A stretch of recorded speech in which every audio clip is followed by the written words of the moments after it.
It was Monarch just trying to speak there, was it? Thought so. Yeah, he babbles on. No, it shouldn't be. Monarch, say hello. Well, Husky's blue and we can hear him. Yeah, so no, there's no babble, otherwise you won't be able to hear anyone. Oh, there we go. Oh, this is babble. she's just underwater. Or on the moon. That sounds like babble. Monarch, try and go to a different slot for me. Anyway, as I was saying, she can't understand me anyway because I'm probably talking babble to her. Let me just switch to a different.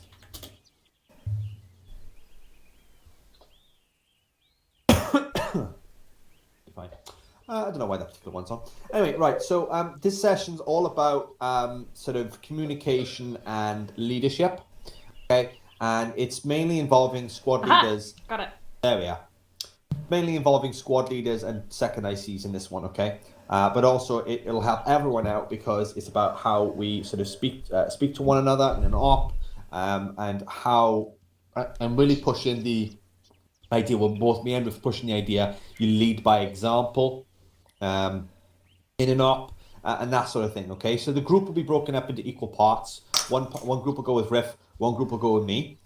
And then it's going to be about 45 minutes of a little talking and questions and stuff like that. And then scenarios as well then, okay? All happy? Right, James, jump over with Monarch and Husky. And I'll take Lion, Albino, and Nero. Because you're closer to me, James. Do you need me to actually change teams? or can I just walk out? Sweet. Just leave my team and jump into there so they can just see you easier. Who's SL? Riff. You want to touch Riff's bum. Of course. Right, okay. So, Nero, Albino, and Lion. Lion, mic check, you okay? Mm-hmm. Cool, awesome, tacular. Right, so we're going to go over here. Riff, we'll meet back in about 45 minutes, alright? Okay, mate. Right, okay, follow me, guys. I'll teleport you now to a quiet space so nobody can... We don't bother them. Part of the gang. Right. We might as well stay here then since they've gone off. Right, I've got no real info on this other than what Viking has just told you. So we're just going to talk about stuff, and it's about leadership. It's about reaction to what's happening out there, making decisions, and accepting decisions, etc. So I think rather than me just babble to you, Monarch, what do you think leadership means? 1 second. Sorry, I'm eating my dinner. Did you bring enough for all of us? Yes. Ooh, onion rings. Anyway, what is leadership? Mm-hmm. I guess it's you're the one that keeps everyone organized, that keeps everyone on point.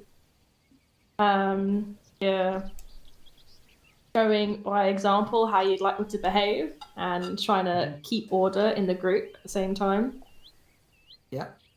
You have some charisma, some that kind of thing. Try and inspire people. I don't know. Mm-hmm. Okay. Word all good points. Anything to add to that, Husky? Well, it's leading by example, really. What Viking said, it hits pretty much a nail on the head. You lead by example, so that can be how your attitude is towards them, the game, for example, or how you, if you, like the squad can tell if you're flustered or not, and if the squad leader gets flustered, if they get flustered, then it's just all fucking lose from there.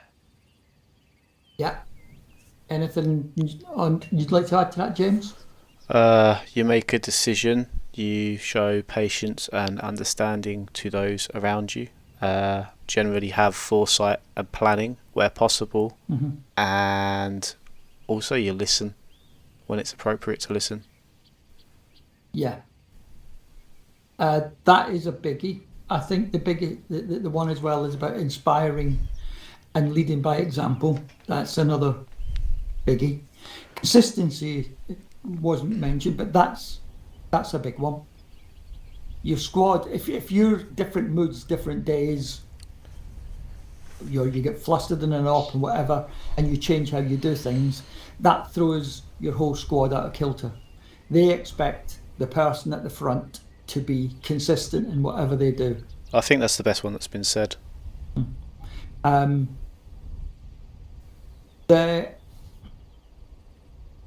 Okay, I'll take you back to actually real training. We were always taught there are 3 types of leaders in general. And I'm not talking just about military. In leaders, there's 3 types. There's the passive leader, who kind of leads from the back. There's the consultative leader, who asks everybody around their opinion.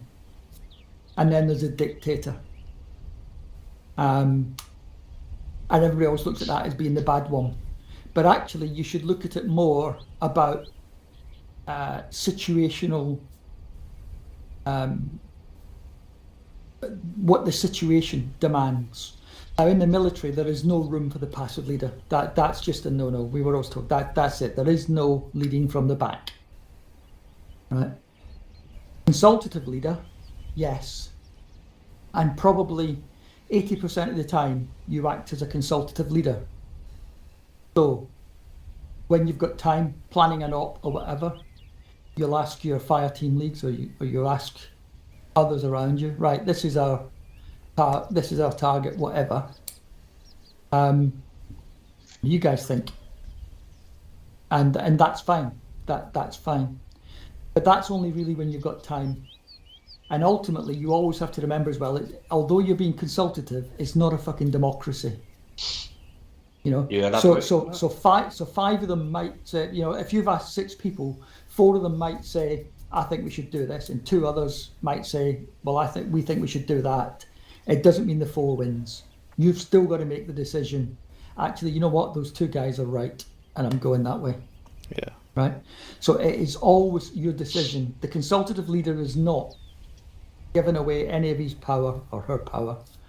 It is purely about you have time to get opinions and you'll make your decision based on them. When you don't have time, when it's in the firefight, etc., that's when your dictator comes out. Right? You don't have time to consult. You don't have time for anything else.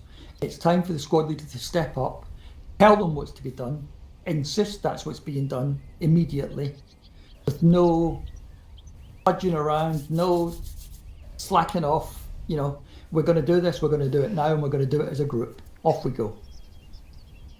So it's about knowing when the times are to give your input. It's also from a squad member's point of view, it's also actually, he should remember that in reverse. If you haven't been asked your opinion, keep it to yourself. Sunday night was a classic case where I heard lots of people countermanding things and making suggestions and saying, well, I don't think this is. That's the time to keep your mouth shut, really.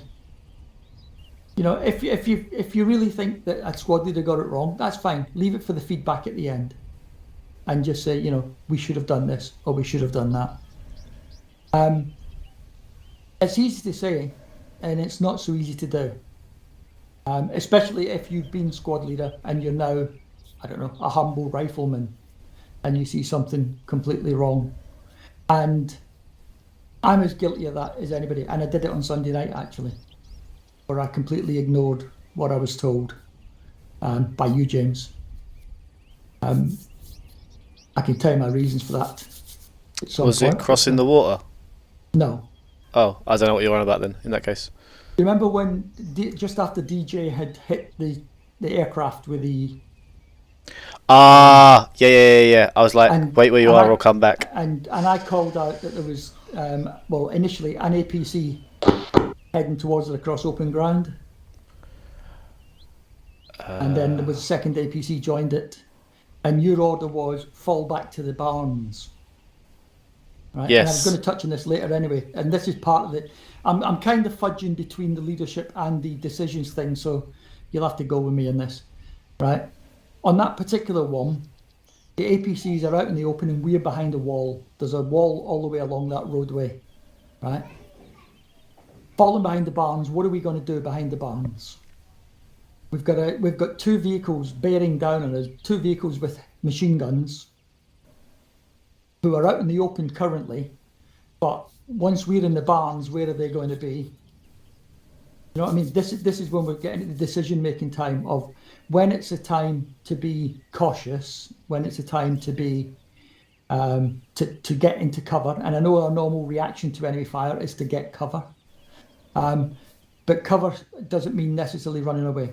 And this is where the decision-making part of what Vicky wanted to talk about tonight comes in. It only comes with experience and with, I don't know, with thinking about things more. But there is a time when it's got to be, you know, those fuckers are out in the open and we're behind a wall. This is the time to take them. It is not the time to let them come to us. It's a classic thing from The Art of War, the famous book, as you probably know. You know, fight the enemy on your battlefield, not theirs. You know, battlefield should have been there at that wall, killing them in the open. Their battlefield they'd love us to get in the barns, because then they can sit at a distance and rake it with machine gun fire until we're all dead. Yeah, that was my choice to leave, because I don't want to get to the barns. I wanted to get the fuck out of Dodge. So I told everyone to meet up so we could leave. I don't want to fight them. Yeah, but you that again, think about it, Mona. They're in a vehicles. You're not. We're on foot. We've got no way of getting away from them. So we have to tackle them. You know, if we bugged out at the back of the barn and they kept coming, they'd have just been machine gunning us from distance as we tried to get out. Okay, could have been dodging behind trees and all the rest of it, but ultimately they would have caught us. And this is part of the analysis, and I know it's difficult because it's split-second decisions and that, but the analysis has got to be, they're out in the open, they're in open PCs. We know that German type of APC, the gunner's standing on the top anyway, so he can be killed. It's not like it's not like our modern stuff where, you know, we're really up shit creek against these things because they can sit in there and we can't do much to them, you know. And it's hard because sometimes, you know, in another situation, it might have been the right decision. It might even be the right decision there. I don't know. As it turned out, we did manage to kill them all out in the field with the few people that actually stayed at the wall. And this is a bit contradictory, really, because I'm actually trying to tell you guys that, you know, we've got to be doing what the squad lead says every time, and we should have pulled back with you on Sunday. And it would be interesting to replay it again and just see what would have happened to us. But of course, we can never do that. I don't specifically remember the thing. I thought you referred to two different other events, but all I would say is I think we have to be very careful of that. Only reason being, if you change you and DJ for two new members, and they make the same decision with a different SL, I think they would be on warning. Like, do you know what I mean? Like, imagine if that was two guys first time playing with us, and their tactical analysis was the exact same, and they may be tactically and technically correct. We have to be careful of not being hypocritical, or because in an op we're our op assigned rank, not our outside rank. I agree completely. That's why I've mentioned it, that I disregarded you. Yeah. Because you wouldn't remember it anyway. But Got scot-free. Yeah. It's a difficult one, but it's partly it's trying to get across this thing about being consistent in how we fight and how we make decisions. Husky mute. And following the SL's orders, if you like. I'm really not sure on what Viking, how far Viking wants to take this tonight, but take as far as you need. Yeah, leadership as well. I mean, the biggest thing I think that you said there is about by example, and I think we all have to play by example.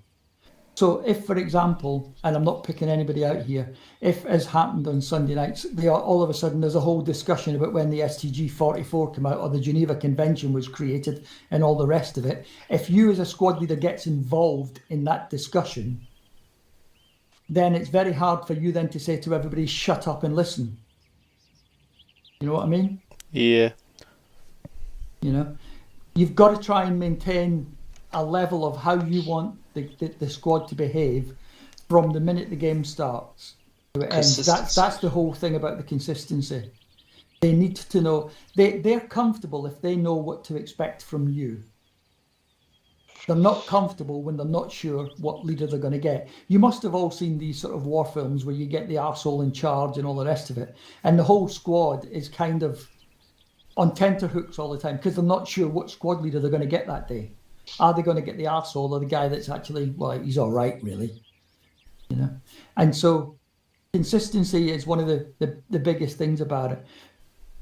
Every time you play, and I know it's difficult because sometimes our heart's not really in that mission, or we might not have actually picked to be a squad lead or a fire team lead on that particular day, and it's difficult.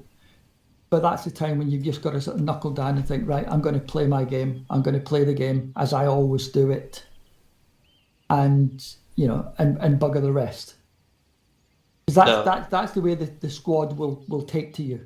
So that's like going off on a little bit of a tangent, but like SF19, for example, they were, despite the fact they were casuals, but because the ESO was like, oh yeah, just take whatever you want, it's fun, I don't care, and then it just sets the tone for every squad member. It's like, I don't fucking care. I'll just take an MG. The minute as a squad leader you use the word "I don't care," you're in trouble. Yeah. Because the first thing that a squad member will say is, well, why should I then? Yeah. And that's why, like, SF19 were. Yeah, that's so why shit. they were always so shit, because they just didn't lead from the front. Yeah. And that's another term that's kind of misconstrued, lead from the front. It doesn't mean you need to be physically at the front. Right? I see that quite often in other things where, I mean, Peacemaker often does it, where because Peacemaker's the fire team lead, he's at the front. Right? That's not what leading from the front means. Leading from the front means setting this example. That's what the leading from the front means. Means I'm here, I'm setting this example, and I want you guys to do what I'm doing. And I also want you guys to do what I tell you to do when I tell you to do it. Yeah. Should we do an analysis? Got time. I don't mind doing an analysis of my squad leading on Sunday. Same, I'd love this. Not for you, Mono, I mean for me too. Yeah. Well, I was 1 IC and you were 2 IC. So maybe just talk about decisions, what we could have done, how we could have changed it. So Sure. Go ahead. Don't mind that. Okay. Right, so now that we've got the benefit of hindsight, which is always 20/20 vision when you've got hindsight. So, Woody, what I've said, okay, we'll take it that instant where I said at the barn where those two APCs are approaching. What do you think? Do you think I'm wrong? Do you think you were right? Was this at the castle? When No. you say Barnes? This was like the first point. No, the second point that we hit. It was the second point. Yeah. There was two barns in a sort of L shape, and there was an anti-aircraft gun.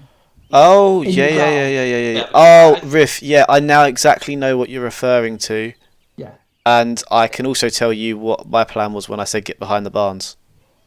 Mm-hmm. Well, let me just set the thing for you as what was going on at that time, and I've spoken to Viking about this afterwards because he was watching it obviously in Zeus, and the squad in general had all piled in to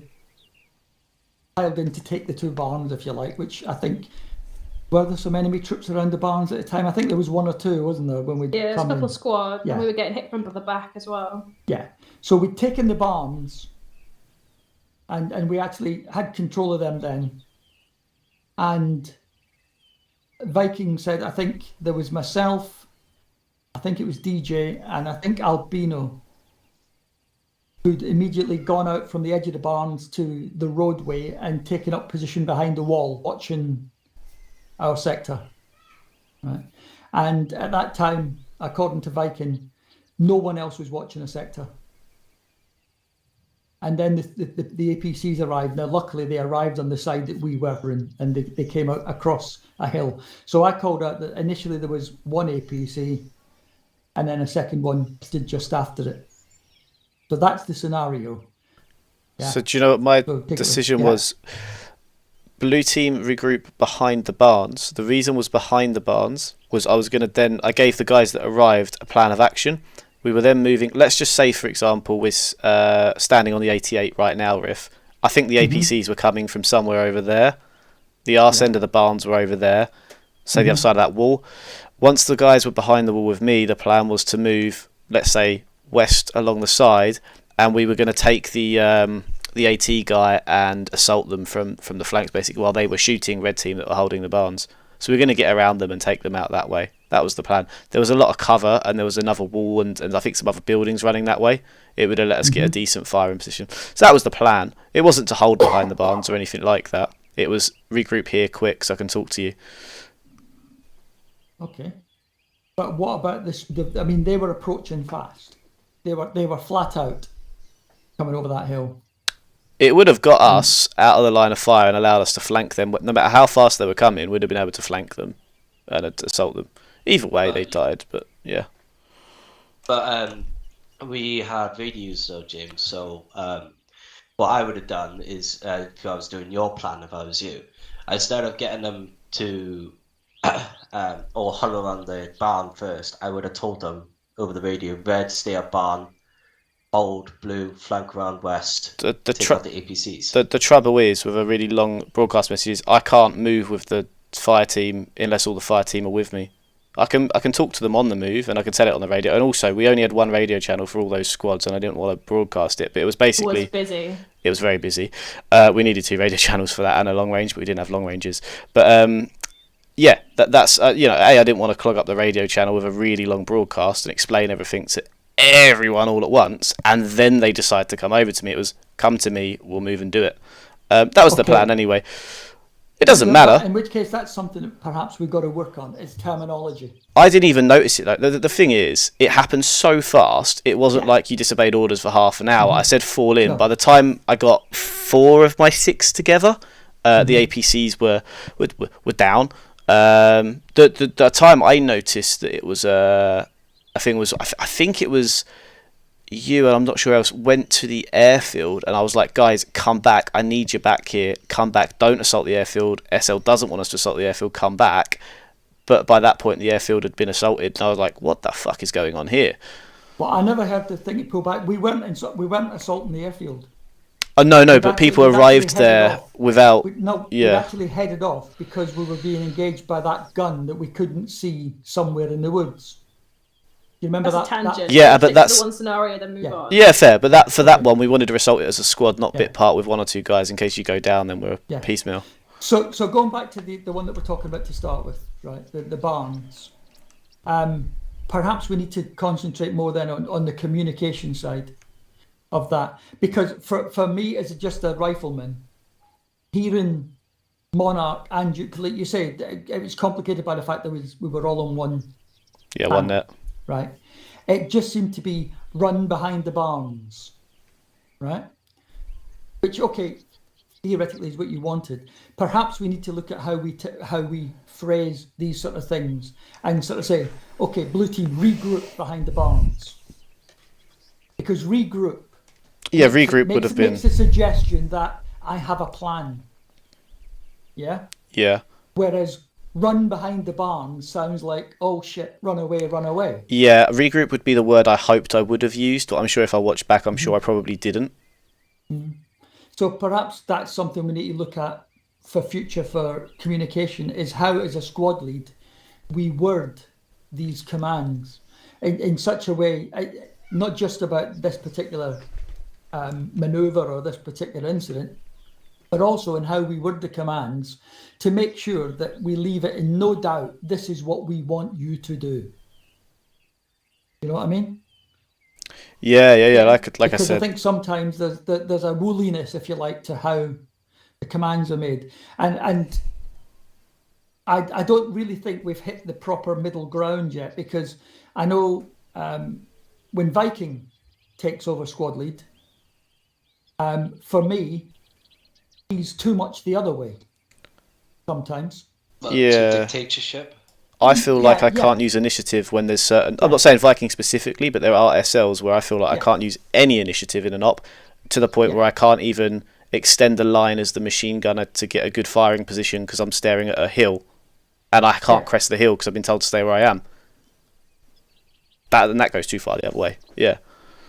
Yeah, and I think that's probably what we've got to work on a bit as well. Is this middle ground, if you like, this bit that sits between woolly and just too authoritarian, too much of the I didn't want you there, I wanted you 2 feet behind there, sort of thing, which I think sometimes we get as well. So, like for a hypothesis, for that then is like, say now I'm the SL and James is the 2IC, and we have red and blue teams, and let's say James is blue. Like a authoritative but not too struggling. James, I want you to flank round, kill that APC. I've given him an order, but I've given him freedom or initiative Yeah, to do it, and how he likes. yeah. I mean, in the real world, I mean, in some ways, we put too much on squad leaders in the game. But then again, we want to give you a bit of a mental challenge. In real life, as a squad leader, when it comes to, this is your target, this is your objective, we'll say. We just say it's an AA site. There's your objective, right? The high command is not just going to say you, that's your objective, go and sort it. They're going to tell you that's your objective. You're going to approach along this path here. You're going to use this D file to move to there. That's not going to be down to the squad lead. The squad lead's job is that final bit, because the higher ups know that the minute the first bullet goes, plans have gone out the window, and that's where the squad lead's strengths come in then, because he or she is there on the ground seeing what's happening, and they can make the decisions then to say you need to do this and you need to do that. Right? There's always room for initiative. The problem is, and sometimes we've seen it in all things like that, there's also a fine line between initiative and going Call of Duty. Yeah. And that's the problem. We need to find that line, don't we? Yeah, to find that bit where, and a lot of this comes into the whole trust thing again as well. Is that if somebody is doing that, like James, you said about the machine gunner as support, and you're absolutely right. Support wants to be at the end of one of the lines. If you're in line formation, he wants to be at one end of the line, and he wants to be laying down shit on the enemy if the enemy are already activated. There has to be that trust from not just from the squad, but from the squad leader back to say, okay, James is going to do what he's supposed to do. He's going to go that far, but he's not going to go ramble on me. Yeah. You know what I mean? And that's where the trust element comes in when it comes to leading. It's trust in both directions. I actually, at the beginning of the op, when we all grouped up at the Arsenal, I actually pulled Hunter aside and I was like, form as the machine gunner snipe. Yeah, I heard that actually. I was not far away. And for those benefit, I basically said to him, I need you to sit on him tonight so he doesn't run away, because if he fucks off somewhere and we don't know where he's gone, we're going to get absolutely bulldozed if we don't have the machine gun up. So if he tries to run off, just sit on him and make sure it doesn't go off. Shoot him in the legs.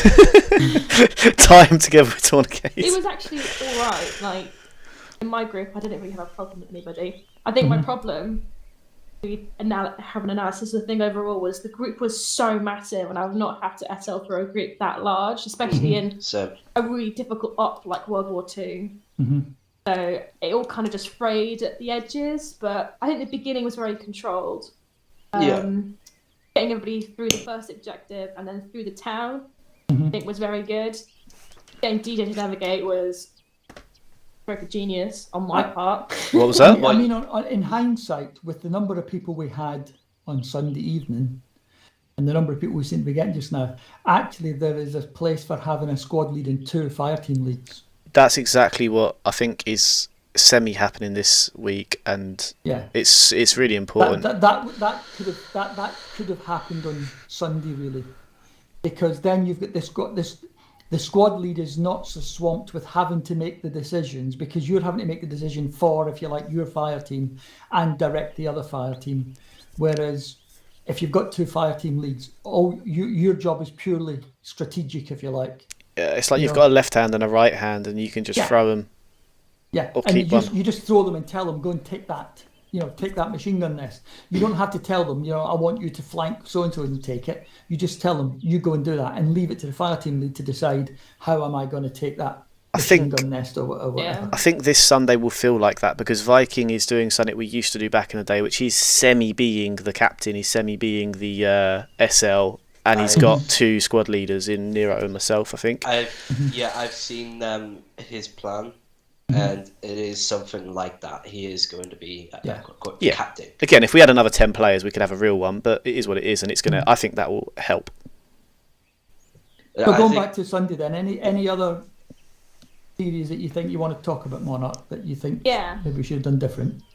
When we jumped the water for the airfield, I think that bit went quite well. Considering what it was, we literally had to get across open ground through water while facing down 2 machine gun nests, and we didn't completely die. So I think, for me, and the that mortar, was a success, and the mortars, and the guys in the tower, and everything else, and a 105mm howitzer. I didn't even notice that. That was just waiting for you to cross. Fuck all of that. Which is why I went by. That's why I was waiting, James, because the rock was blocking me from the machine gun nest, the line I was coming in on. Yeah.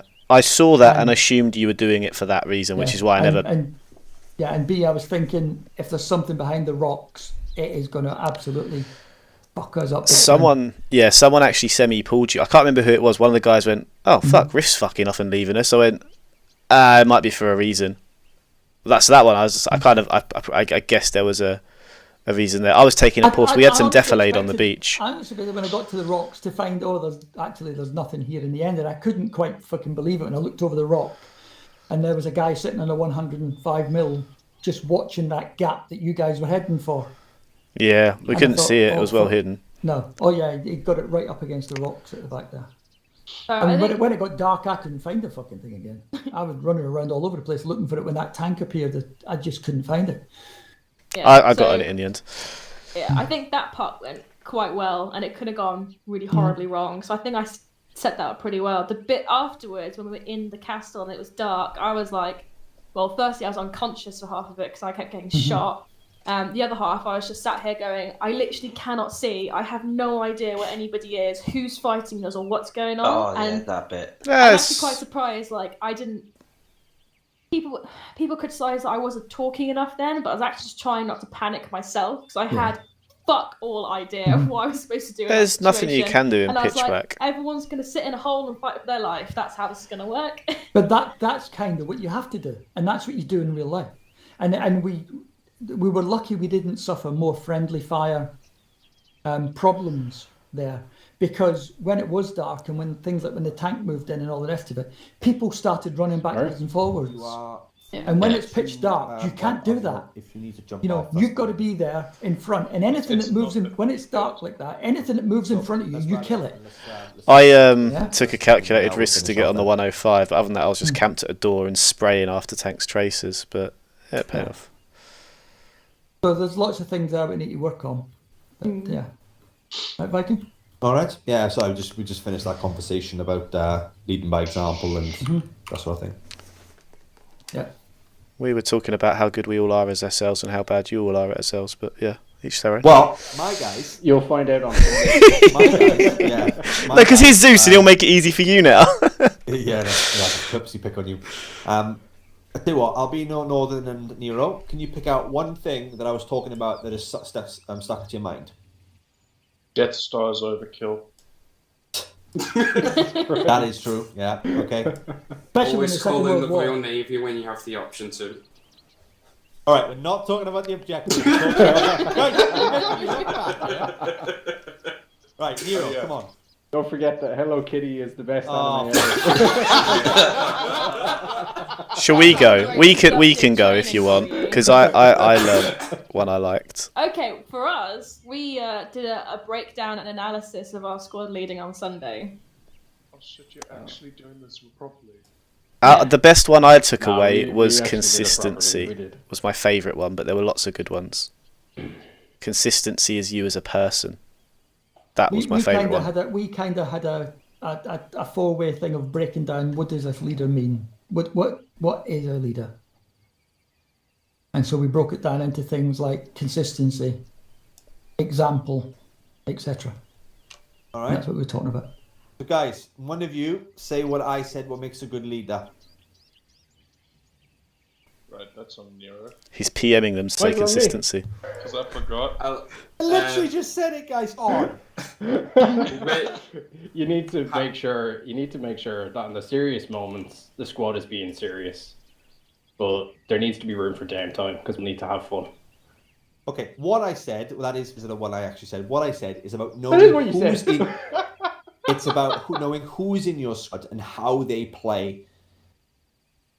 And also their behaviors may affect other people's interaction and enjoyability in the game. So for example, putting Riff with, say, someone like Krios would not be a very fun time, Riff. Or Krios. I think it would be a very horrible time for Krios. Or Zeus. Because he doesn't like being dead for long periods. That goes, Right. Yeah, I said that right at the start. It goes down to squad composition. Yeah, it's about knowing your squad and knowing what they're good at and knowing what they what they generally dislike and trying to play to their strengths, but also allowing them to have those brief moments of downtime where they can have a bit of a joke, they can have a laugh, but then also understanding on the other side of it that a squad leader shouldn't be telling people, look, stop being immature now, you need to sort of get your head in the game as much as they should be, because there should be a switch in people's minds. When the bullets start flying, things get serious. I mean, one of the things that we were discussing, and it's possibly something we've got to talk about actually, Viking, on comms side, we broke down the incident on Sunday evening when we were at the Barns where the AA gun was, when the two APCs arrived. Oh yeah. Over the hill. And and I admitted to James that I ignored his orders, as did a couple of others of us, which was wrong of me. On the other hand, though, it's difficult sometimes to divorce yourself from the fact that you're not the squad leader and you realise the tactics are wrong. And it's what do you do in that time? And one of the things we talked about actually was whether we need to talk about not just the normal communication that we normally talk about, but actually how we word stuff. You see, because as me as a humble rifleman, and I think probably DJ, and I think Albino was the other one that was with us. I don't know about you guys, but for me picking it up, the way it seemed, because the radio channel was very cluttered at that point when we called out the APCs and whatever, and it just sounded to me that we were saying, run off behind the barns, right? And my first thought was, this is not the time to run. This is the time to kill the fuckers while they're in the open. This is our battlefield, not theirs. So what we're talking about now is whether the terminology by the squad leaders over the radio needs to be slightly different. Whereas if they'd said something like regroup behind the barns, it kind of tells the squad, we've got a plan. We're not just going to run away. And so perhaps we need to talk more and look more at how we actually word things in our communications to actually get across the fact that, I don't know, I'm not putting this across very well, but, get across that actually, that we have got a plan. We're not just running away. We're not just going to run and hide in the barns. There needs to be keywords that everybody understands to recognise when there's a plan in action. Yeah. Yeah, no, that's very good. Yeah, me and you definitely need to work on that in the document to put it up there. We'll work on some keywords, and we'll obviously relay that to you guys, so you guys know. And that's a really good suggestion. I can't believe I missed that one, to be honest. Is that there are certain keywords that will basically mean, right, guys, there's a plan, follow that plan, because in all fairness, we've all been in that situation. I've definitely done it. where a squad leader has given an order that, said something on the radio, or rally up on me in the middle of a firefight when there's people down left, right, and centre, and I'm thinking, what the fuck is he talking about?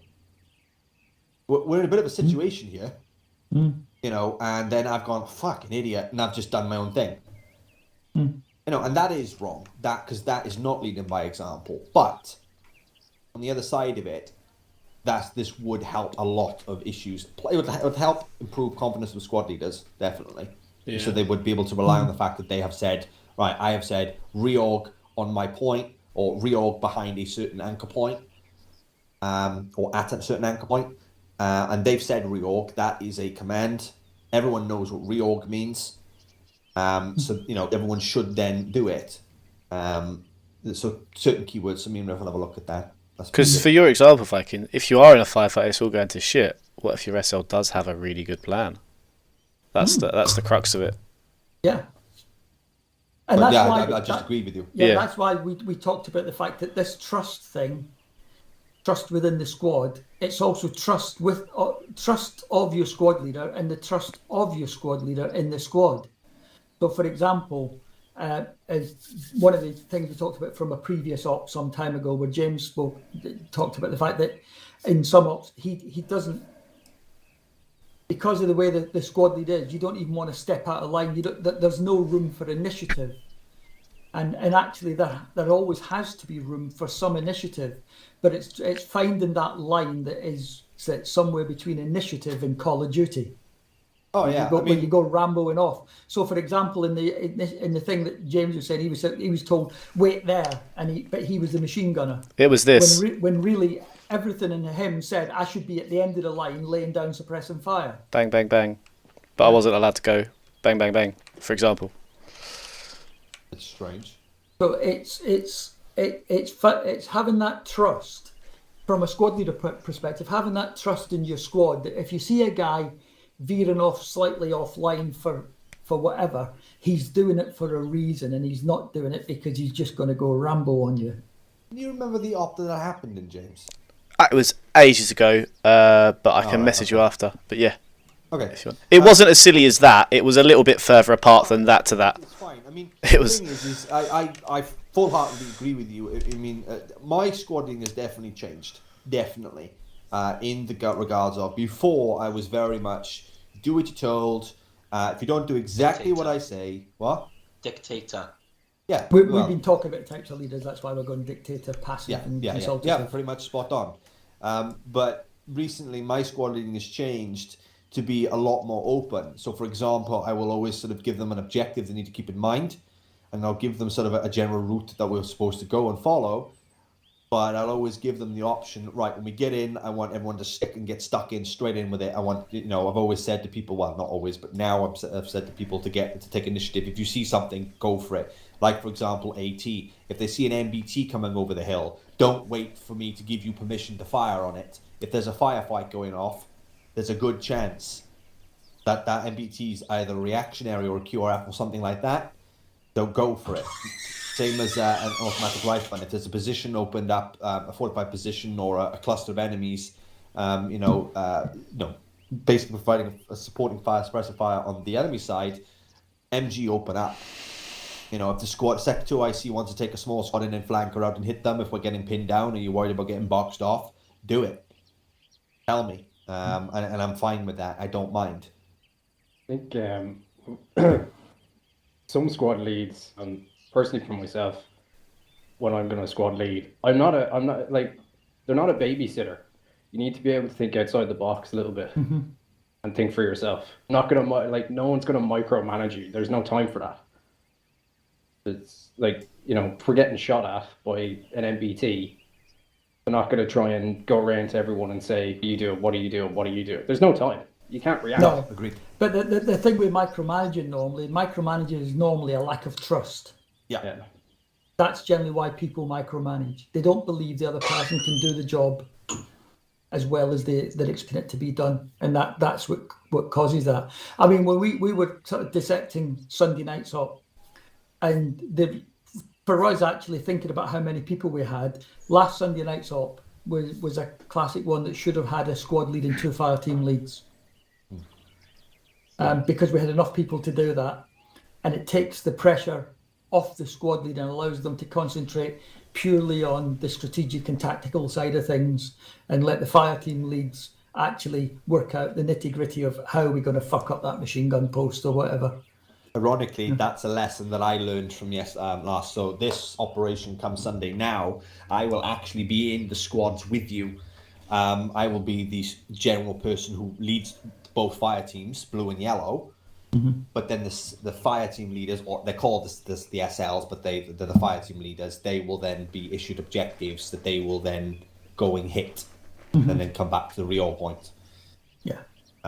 So that's how it's going to work. I mean, I think the thing is, as I was talking to the guys and getting across to them, you know, in some ways in Arma, we put a lot more on a squad lead than actually sometimes is done in real life.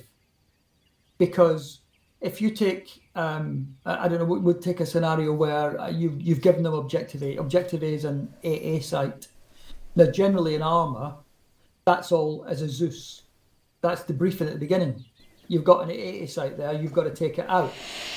The reality is that in real life, is that High Command would have said, right, you've got an AA site there, you've got to take it out. You're going to move up this defile here. You're going to cross into this tree line. You're going to go there. You're going to get to that point, and then they leave it to you. You know, everything's planned a lot more in the background than we leave, than we give squad leads here. Absolutely.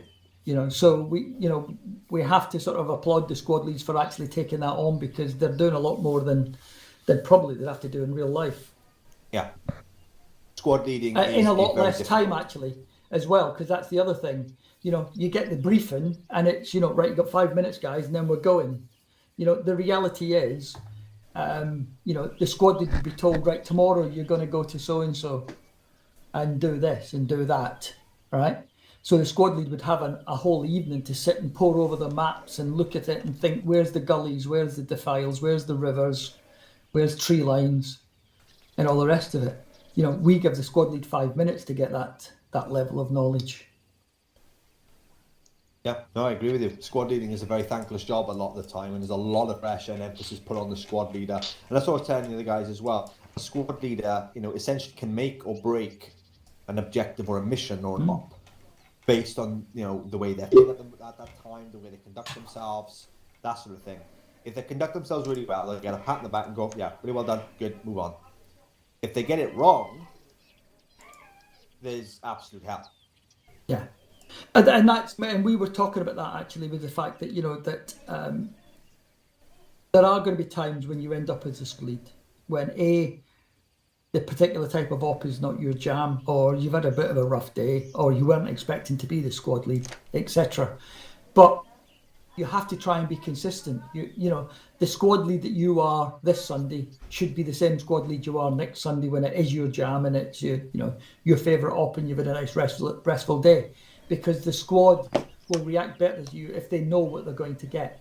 As we said here, we've all seen those the various films that have been where you've got a shit guy in charge of a squad, and the whole squad's on tenterhooks the whole time because they don't know which fucking guy they're going to get that day. Are they going to get the guy that's actually bearable? Or are they going to get the absolute demon that's an arsehole to them?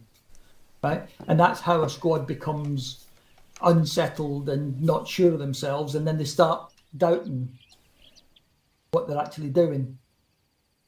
So part of the squad lead thing is, you know, yeah, it might not be your jam and it might be a shitty day, but, you know, try and be consistent with it. Try and do the best job you can on the day so the guys actually, you know what to expect.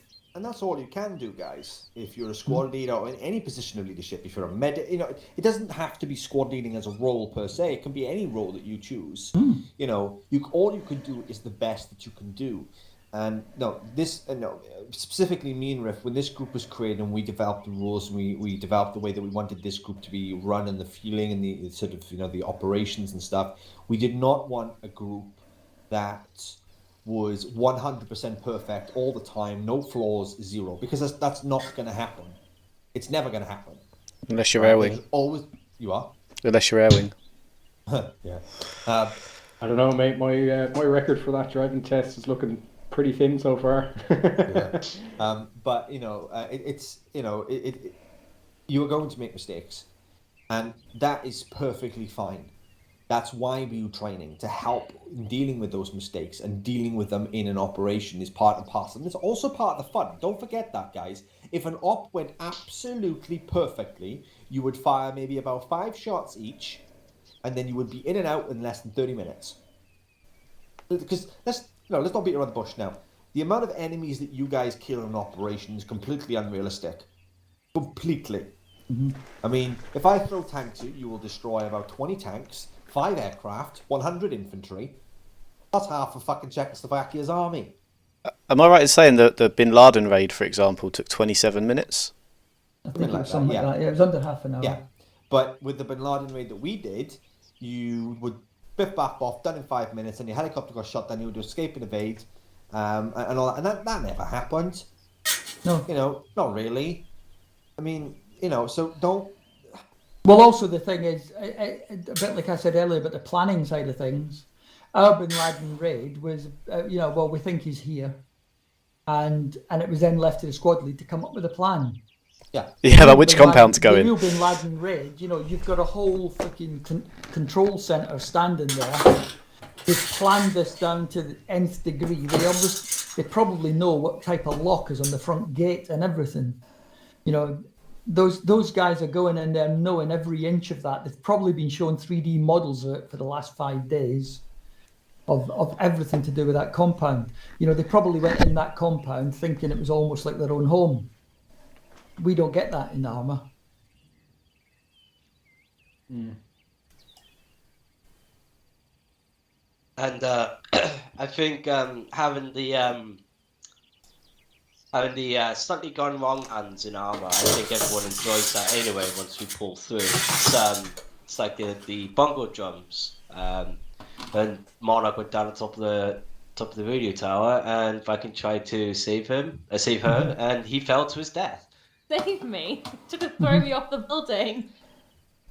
Yeah, but it went wrong, and it was funny. The point being is, what you're going to understand is, and this is ultimately it, guys, the reason why we do all of this training is to give you the tools to better enjoy the game. Because, let's be honest, right, if you were going to breach a building, right, it would be very easy for you to get an LMG of some type, run in and go brrr and kill all the AI, because they're brain dead fucks. As much as I tweak the AI to make difficult as possible, right, you could kill hundreds of AI if you're in the right position. Easily. Right? So the tactics are there to kind of spice up the gameplay a little bit. Something that you don't find in other games. Because otherwise you might as well just jump into a Hell Let Loose server. I mean, don't get me wrong, it's a great laugh. But you might as well just do that. Because it's a better engine and it's a similar type of game.